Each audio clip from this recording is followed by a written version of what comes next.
Terima kasih Datuk Pengerusi dan terima kasih Dimana Menteri.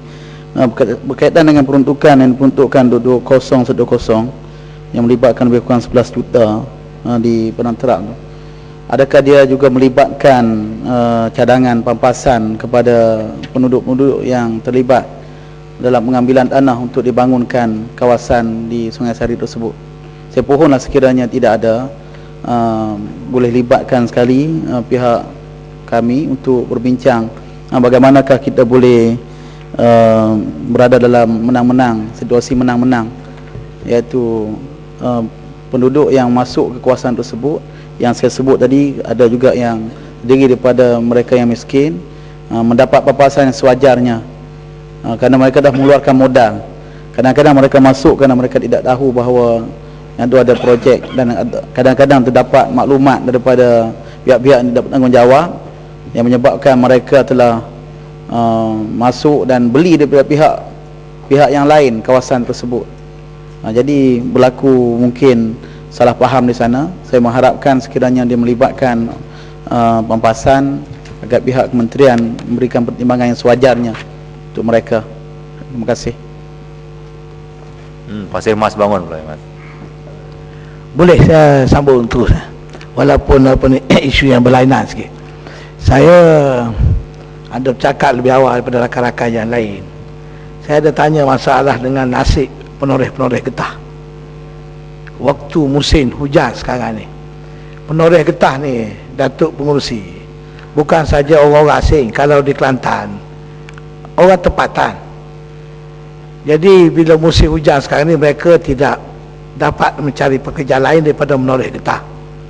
Tokek getah lah, tokek ni kebun kecil, ada ladang getah. Ataupun mereka-mereka yang ada kebun getah, mereka okey, tak ada masalah.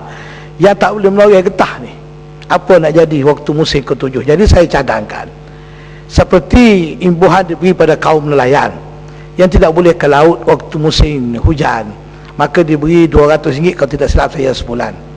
Jadi kenapa tidak penoreh-penoreh getah seumpama ini didaftarkan dan dibantu mereka dengan segera? Ini yang lebih penting, sebab mereka bergantung betul-betul kepada getah.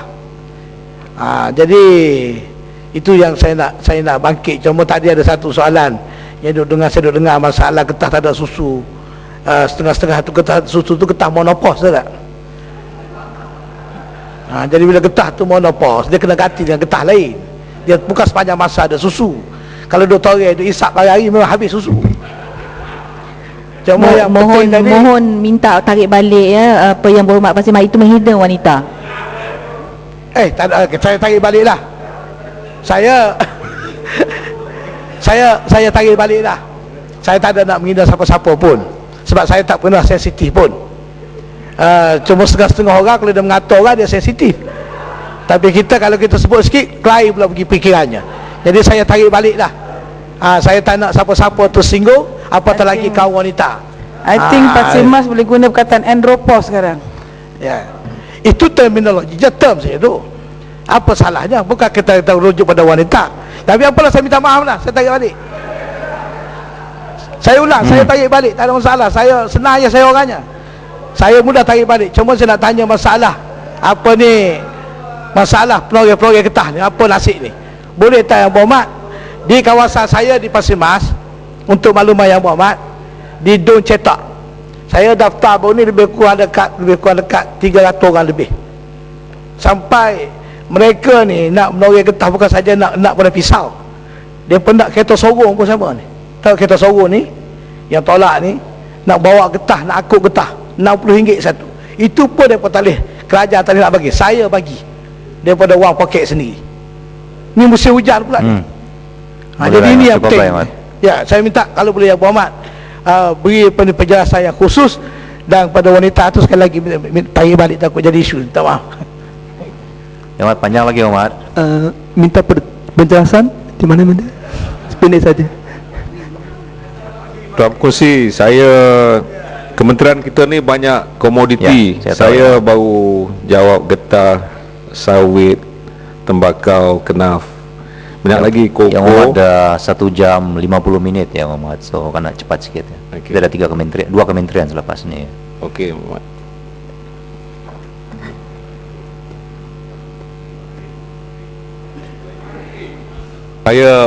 Saya nak benarkan Bakri tadi tapi dia tak nak. Okey. Minta maaf. Saya nak jawab. Dah bercakap dah sekarang. Minta maaf. Tak apa. Dah bagilah saya bagi peluang. Soalan pendek. Adakah pembangunan hutang ini akan dilaksanakan di negeri Johor?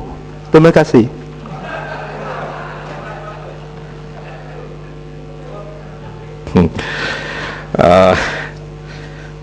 Kita nak jawab tentang ladang hutan ni. Kemudian Mat, saya sedang cakap tentang komoditi getah, bukan peladangan hutan.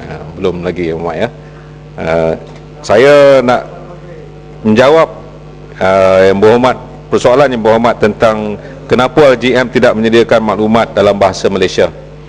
Pihak LGM sedang dalam pelaksanaan untuk menyediakan maklumat dua bahasa dalam laman webnya. Berikutan laman web LGM juga baru saja mengalami transformasi yang baru, dan insyaAllah akan dipercepatkan dalam kes ini. Yang Berhormat Lipis ada bertanya, adakah kerjasama MTIB dan LGM menyokong industri perabot? Bagi menyokong industri ini, memang LGM sedang menggalakkan klon-klon yang digunakan seperti yang saya katakan tadi, latex timber clone, supaya nanti boleh digunakan kayu-kayu tersebut bagi industri perabot.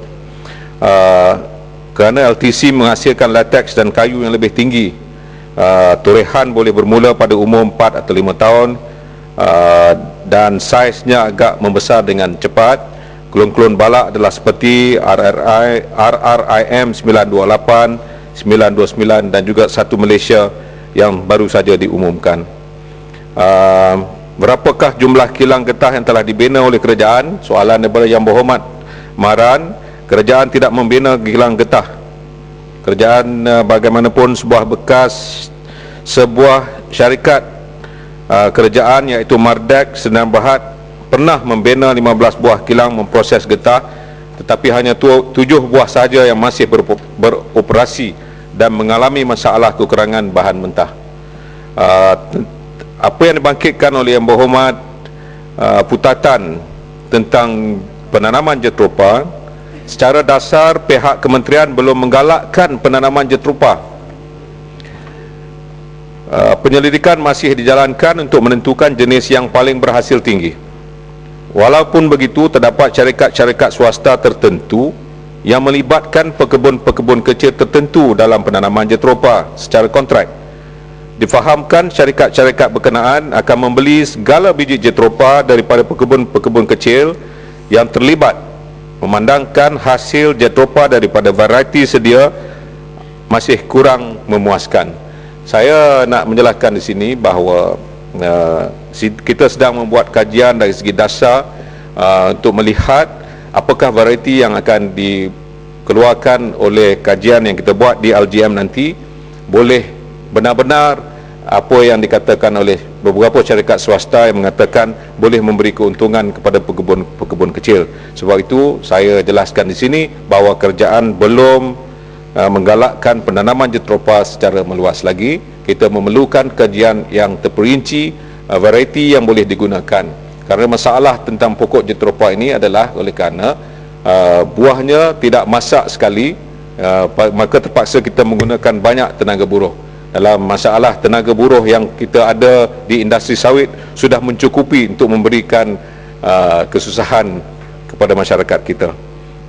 Kepada soalan Yang Berhormat Kota Raja tentang Rubber Living Museum, saya ingin jelaskan bahawa projek ini adalah salah satu projek di bawah rancangan Malaysia ke-9, diberi ceiling sebanyak 300 juta ringgit. Peruntukan ini digunakan untuk menyediakan pelan induk mengubah suai museum, statik museum, bangunan IRPEC dan galeri tinjau kilang perintis SMR di fasa 1. Kementerian bercadang meneruskan fasa 2 yang mengandungi infrastruktur living museum, makmal, pekebun kecil, pusat sains, dan dijangka akan diteruskan pada rancangan Malaysia ke-10. Projek ini mempunyai tujuan pendidikan dan menarik minat generasi muda berkecimpung dalam industri getah, insya-Allah.